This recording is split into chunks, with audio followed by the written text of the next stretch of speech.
नमस्कार दोस्तों, आप देख रहे हैं श्लोक गार्डन ब्लॉग और आज हम बात कर रहे हैं दोस्तों एडेनियम प्लांट की।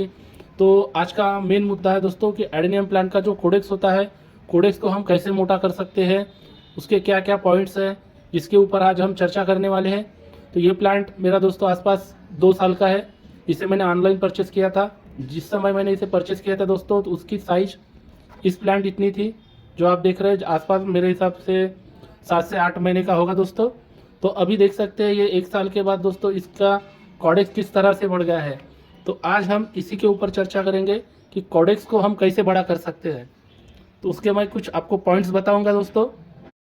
हाँ, तो दोस्तों पहला मुद्दा आता है कि हमारा प्लांट कितने दिनों से एक ही पॉट में लगा हुआ है, जिसकी हमने सॉइल मीडिया चेंज नहीं की है। जैसे आपको बताया, ये मैंने बताया कि 1 साल हो गया दोस्तों इस प्लांट को, ये इसी पॉट में लगा है और सॉइल मीडिया भी वही है। तो सबसे पहले बात आती है, इसे हमें सॉइल मीडिया को चेंज करना है, क्योंकि सॉइल मीडिया जितना पुराना हो जाएगा दोस्तों, उसके जो गुणधर्म होते हैं, तत्व होते हैं, वो कम हो जाते हैं, जिससे प्लांट को कुछ पोषक तत्व नहीं मिलते हैं। तो इसलिए इसे समय समय पर हमारे प्लांट को रिपोर्ट करते रहें। तो ये प्लांट हमारा बहुत दिनों से इसी पॉट में था और ये ओवररूट भी हो चुका था दोस्तों। तो इस वजह से हम इस प्लांट को इस पॉट से निकालेंगे और इसे कम से कम 1 से 1.5 साल हो गया है इसी पॉट में लगाए हुए। तो हमारा सॉइल मीडिया देख सकते हैं बहुत ही भुरभुरा है दोस्तों। तो रिपोर्टिंग के लिए दोस्तों सिर्फ कोई भी सॉइल मीडिया में रिपोर्टिंग करने से नहीं होता है। अगर हमें हमारे प्लांट का कोडेक्स बिल्कुल मोटा करना है तो उसके लिए सॉइल मीडिया भी बहुत अच्छा होना चाहिए। तो हमने अभी पुराने सॉइल को ही लिया है, मगर उसमें हमने क्या मिला है, जैसे आगे धूप काला है दोस्तों, तो हमारे सॉइल मीडिया में नमी भी बनी रहनी चाहिए, क्योंकि दोस्तों हमारे तरफ आसपास 47 तक के टेम्परेचर चला जाता है। इसलिए हमारा जो सॉइल मीडिया है वो थोड़ा नमी वाला होना चाहिए। इसलिए हमने उसमें कोकोपीट का इस्तेमाल किया है। जो पुराना सॉइल मीडिया था उसमें कुछ मात्रा में कोकोपीट मिक्स किया है, राइसस मिक्स किया है और रिवर सैंड दोस्तों। रिवर सैंड और राइसस क्या करता है, सॉइल मीडिया को बिल्कुल वेल ड्रेन और नरम और स्पंजी रखता है दोस्तों। जो ओवर वाटरिंग होती है वो आसानी से निकल जाती है और हमारा प्लांट फंगस से या कुछ सड़न से बचा रहता है। तो इसलिए हमने रेत और राइसस का इसमें इस्तेमाल किया है।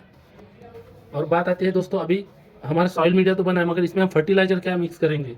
तो हमारे प्लांट के ग्रोथ के लिए फर्टिलाइजर की भी आवश्यकता रहेगी। तो इसके लिए हमने दोस्तों आपको दिखाता हूँ, ये देखिए, ये है फर्टिलाइजर दोस्तों हमारे। ये हमने लिया है काउडंग। काउडंग, अगर आपकी तरफ काउडंग नहीं है दोस्तों, काउडंग अगर 2 साल पुराना है तो आप उसका इस्तेमाल कीजिए, अच्छा खासा सूखा है तो। वरना उसके जगह आप कंपोस्ट का इस्तेमाल कर सकते हैं। कंपोस्ट भी बहुत ही बढ़िया होता है, इसमें नाइट्रोजन की मात्रा बहुत अच्छे से होती है, जिससे हमारा प्लांट की ग्रोथ होने में बहुत ही मदद होती है। इसके अलावा दोस्तों हमने क्या लिया है, ये जो आप देख रहे हैं ये नीम खली है दोस्तों। नीम खली बहुत ही अच्छा होता है प्लांट के लिए। ये फंगीसाइड का भी काम करता है, फर्टिलाइजर का भी काम करता है। इसके अलावा हमने पोटेशियम सल्फेट लिया है। ये जो आप देख रहे हैं ये प्लांट को बूस्ट करता है दोस्तों, नई नई ग्रोथ के लिए। इससे इसके कोडेक्स में मजबूती आती है दोस्तों। और फ्लावरिंग के लिए प्लांट को जो न्यूट्रिशन चाहिए वो न्यूट्रिशन इससे मिलते हैं। तो इसके अलावा दोस्तों आप ये देख रहे हैं ये बोन मील है। ये कैल्शियम का बहुत ही अच्छा स्रोत होता है, तो इसे हम प्लांट के लिए इस्तेमाल करेंगे। और इधर आएंगे तो दोस्तों NPK है दोस्तों। NPK 19-19-90 कैल्शियम, फॉस्फोरस, पोटेशियम, इसका ये अच्छा स्रोत होता है जो हमारे एडेनियम के प्लांट के लिए बहुत ही ज़रूरत होता है। तो इस प्रकार दोस्तों हम हमारे प्लांट को फर्टिलाइजर देंगे।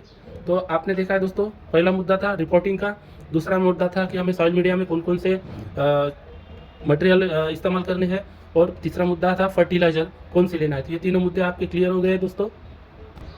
तो चौथा मुद्दा आता है दोस्तों वाटरिंग का। तो वाटरिंग दोस्तों, जब तक कि अच्छे से सॉइल मीडिया सूख नहीं जाता तब तक इसे वाटरिंग ना करें।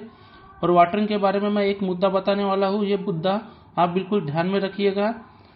हर 2 महीने में दोस्तों इसको एक बार डिहाइड्रेट होने दीजिए। 8-10 दिन इसे वाटरिंग ना करें। ना करने से इसे क्या होगा, इसका कोडेक्स सिकुड़ जाएगा, श्रिंक हो जाएगा और ये पानी के लिए तरस जाएगा। और बाद में जब हम इसे वाटरिंग करेंगे 10-15 दिन के बाद, तो ये बहुत ही तेजी से वाटर को एब्जॉर्ब करेगा और उसके साथ हमारे प्लांट का कोडेक्स भी बढ़ता जाएगा।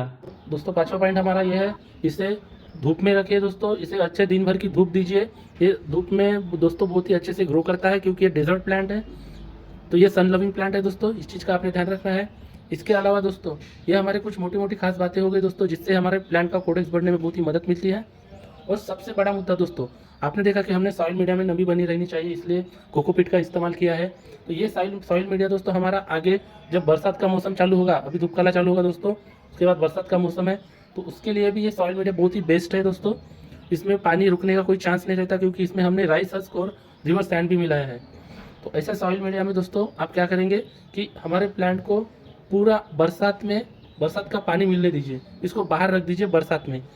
सबसे अगर खास कोई पॉइंट होगा दोस्तों प्लांट का कोडेक्स बड़ा करने के लिए, तो नेचुरल पद्धति से दोस्तों इससे बरसात का पानी पूरा बरसात का जो जितना सीजन होता है उतने सीजन तक मिलने दीजिए। आप देखेंगे जितनी ग्रोथ दोस्तों धूप काले में नहीं होती, ठंडी में नहीं होती दोस्तों, उसकी ग्रोथ उतनी ग्रोथ आप एक बरसात के सीजन में देखेंगे आपके प्लांट के ऊपर।